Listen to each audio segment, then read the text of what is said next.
Imagine for a moment, it's June 1983 and you've just moved into the rural village of Hinamizawa, deep into the countryside. You're the new transfer student and befriend a group of seemingly nice girls where you participate in fun club activities after school. Everything seems to be going well, but one day, you discover a horrific murder had taken place in the village a few years back. You're curious about the incident and want to find out more, so you turn to your friends looking for answers, but they say they don't know anything. Nothing like that has ever happened here. Why are they lying to you? They are your friends, right? They should have no reason to hide anything from you, yet they do it anyway. Well, as it turns out, every year for the past 3 years during the night of the Cotton Drifting Festival, one person is brutally killed while another disappears. No suspects have ever been found or arrested. The people in the village refer to this night as Oyashiro-sama's curse. Why didn't your so-called friends tell you about this day? Could it be that they're connected somehow? Why do they sometimes act so creepily? They must be plotting something against you. You need to find a way to protect yourself. Otherwise, who knows what could happen.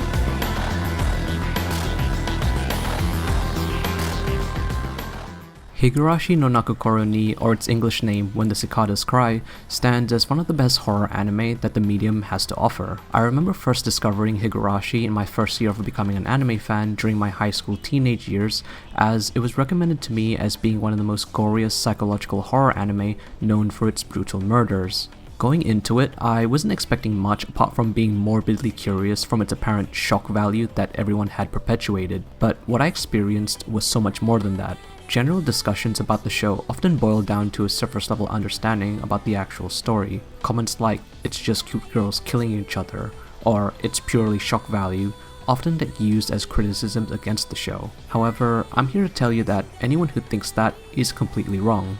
Superficially, Higurashi is about a group of friends who live out their peaceful days in the countryside of Japan until slowly but surely things take a turn for the worse. Mysterious murders start to get uncovered while characters slowly descend into paranoia and insanity. After the dust has settled and every character has met their tragic end, the world repeats, but always a little different than the last time. With the new season currently airing and being a sequel, it seemed like a good time to introduce more people about one of my favorite cult classics. If you've been lucky enough to not get spoiled about the overarching story and I've piqued your interest, I highly recommend you save this video for later and just go watch the original. For those who need more convincing or want to know what makes it a great horror, let's continue. One of Higurashi's defining traits is how it's able to slowly induce an almost ominous and creepy atmosphere throughout the entire show. The impeccable soundtrack composed by Kenji Kawai has a massive influence in shaping the overall tone, and I think without the soundtrack being half as good as it is, a lot of moments would just fall flat.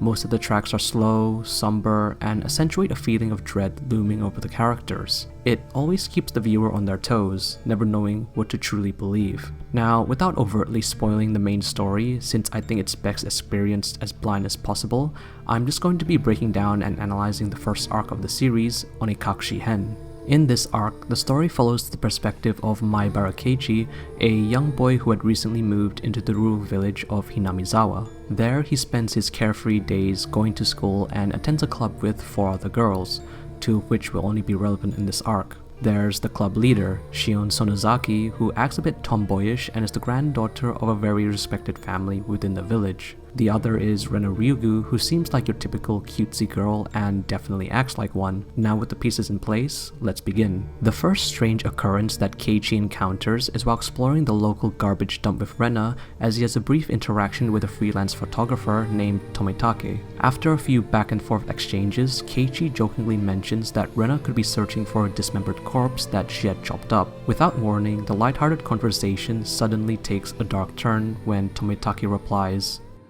嫌な事件だったね。腕が1本まだ見つかってないんだろう?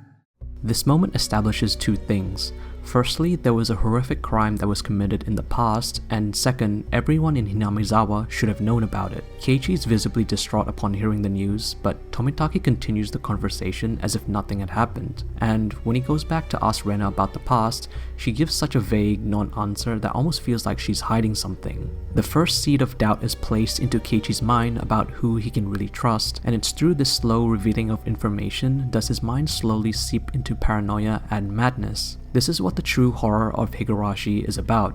We're essentially put into the same position as Keiichi, knowing very little about the town or anyone in it. And it's through the unraveling of information do we start questioning everything and everyone. If you can't even trust your friends, then who can you trust? We're all alone in this vast and mysterious place, unfamiliar to us. All we can hope to do is watch out for ourselves. In episode 2, on the night of the Watanagashi festival, Keiichi learns that a series of murders and disappearances have been occurring on this night for the past 3 years, from Tomitake and a mysterious unnamed woman. On the following day, he gets questioned by a police detective about last night and finds out that the 2 people he had been talking to have disappeared. He's asked to keep this conversation a secret, which is very important in what comes next. When walking home from school with Rena, Keiichi asks if she's keeping any secrets from him, to which he already knows the answer to. Instead of giving a proper answer, Rena breaks character and starts interrogating Keiichi about his own lies. The uneasiness of this scene comes from how suddenly Rena changes character and becomes a completely different person. As both Keiichi and the viewer, we're taken back on how much she knows and how little we do. We start feeling unsafe from the people we once considered friends and begin questioning their motives of hiding things from us. Later that night, Keiichi discovers that Reina had been eavesdropping on a conversation he had with the detective over the phone, and this is the catalyst that really cements his suspicion on her. As the viewer, we're given so many questions about why certain things are happening, and without any real explanations, our minds start to wander into dark places and assumes the worst about the people around us. With nowhere to go and no one to trust, we have to assume that everyone else is suspicious. This slow descent into paranoia makes it so that even small acts of kindness must have an ulterior motive behind them. When he's given handmade meatballs by Shion and Rena, his paranoia seeps through once again, and they become creepy, like they're plotting something against him. Their eyes widen, and voices become cold and distant. They're planning something, and your worst fears come to light when you take a bite and find a needle spiked into one of the meatballs. They're going to kill me, is what you think. In the final episode of the arc, Keiichi is now convinced that he is in grave danger. For what reasons, he does not know. The only thing he knows for certain is that people are out to get him. On the school grounds, he finds a bat left behind by one of the previous students and begins practicing his swinging to defend himself. Everyone else around him is worried, but he doesn't care. The only thing he cares about is survival, and that's when he's later chased down by unknown figures and gets knocked unconscious, only to find himself waking up in his room with Shion and Rena. They pin him down and are about to inject him with some sort of drug, but fortunately breaks free and bashes their fucking heads in. The arc ends with Keiichi being delusional and clawing out his own throat, with many questions left unanswered. This first arc is a great introduction into the mystery behind Higurashi. It leaves so many clues and questions up to your imagination. Every ominous moment within this arc can be interpreted in different ways depending on how much information you have and who you choose to believe. Were Shion and Rena really out to get him? From the outset, it does seem so, and the arc heavily portrays it with them having a split personality during key moments. But then, why did Keiichi seem so delusional towards the end and claw out his own throat? Maybe Keiichi was an unreliable narrator and it was his own mind who antagonized the people around him. Higurashi's horror doesn't come from some evil entity that's pervading over the characters, but rather a fear of the unknown. People often have an easier time coping with horror if they can tangibly point out what that horrific thing is. However, the series places enough doubt in your mind to never truly be sure about anything. More often than not, what's inside a person's imagination can be more terrifying than knowing what the actual horror is, and Higurashi does an immaculate job in conveying such an atmosphere. The way in which the show portrays Rena being cold, calculating, and even psychotic to a point makes you question the credibility of what you're watching. You never really know if the characters are hiding a part of themselves or if they're just imagining things in their own minds. うしてえどうして嘘をつくのかな嘘なんか。 If you've never seen Higurashi, then this is the best time to start as the new season is currently airing at the making of this video. It's not just gore and shock factor as a lot of people would like to claim, but an enthralling mystery that you just can't help but want to solve in order to see these characters achieve a fate that's not so tragic. If you enjoyed the video and want to see more stuff like this, subscribe and comment down below. I read all the comments on every video and always try my best to reply to people who put the effort in. Thanks for watching and I'll see you all next time.